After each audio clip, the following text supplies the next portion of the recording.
Predsjednik Rusije Vladimir Putin navodno je otpustio 6 generala zbog loših rezultata borbenih dejstava u Ukrajini, tvrde svetski mediji, kako se navodi. Ova odluka je doneta u trenutku kada je u Ukrajini navodno ubijen potpukovnik Nikolaj Gorban, 36, koji je predvodio specijalne snage Specnaz. Daily Mail, koji se poziva na saznanje britanskih obaveštajnih službi. General pukovnik Aleksandar Čajko i general pukovnik Aleksandar Žuravljev su među ljudima koji će ostati bez funkcije. A razlog smene su teški gubici i nenapredovanje snaga u Ukrajini. Žuravljeva je navodno zamenio general pukovnik Vladimir Kočetkov, a prema pisanju Daily Maila, koje prenosi B92, general Aleksandar Vladimirović Dvornikov, koga zapadni mediji oslovljavaju kao koljača iz Sirije, također je smenjen. On je navodno zamenjen, pošto je u aprilu postavljen za komandanta čitave operacije u Ukrajini, navodi britansko ministarstvo odbrane, general Genadij Valerijević Žideko, koji je bio komandant snaga na jugu. Također je smenjen, a za njegovu zamenu imenovan je general Sergej Surovkni. Loši rezultati ruskih snaga tokom rata u Ukrajini puno su koštali vojni vrh, zbog čega je najmanje 6 ruskih generala smenjeno.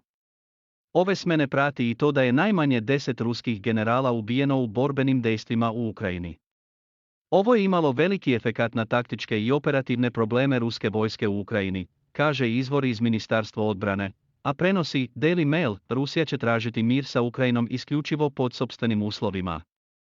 Izjavio je danas zamjenik predsjednika Saveta bezbednosti Rusije Dmitrij Medvedev u intervjuu za agenciju TASS. Rusija sprovodi specijalnu vojnu operaciju u Ukrajini i nastoji da uspostavi mir pod svojim uslovima, upravo pod našim uslovima, to treba otvoreno reći, a ne pod uslovima koje naši bivši međunarodni partneri, koji su željni da vide ruski vojni poraz, pokušavaju da nam nametnu, istakao je Medvedev.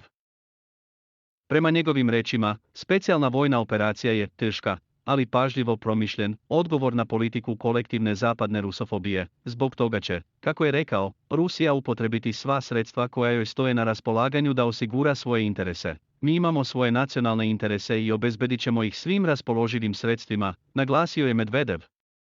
Ocenio je da ambicija NATO da ojača svoje pozicije u blizini granica Rusije liči na razvoj karcinoma i da je već postala globalni problem. Što se tiče NATO, njegova stalna želja da se širi u blizini granica Rusije, koja se širi poput raka, pretvorila se u globalni problem. Svi zdravi ljudi već su postali bolesni i umorni od toga, rekao je Medvedev.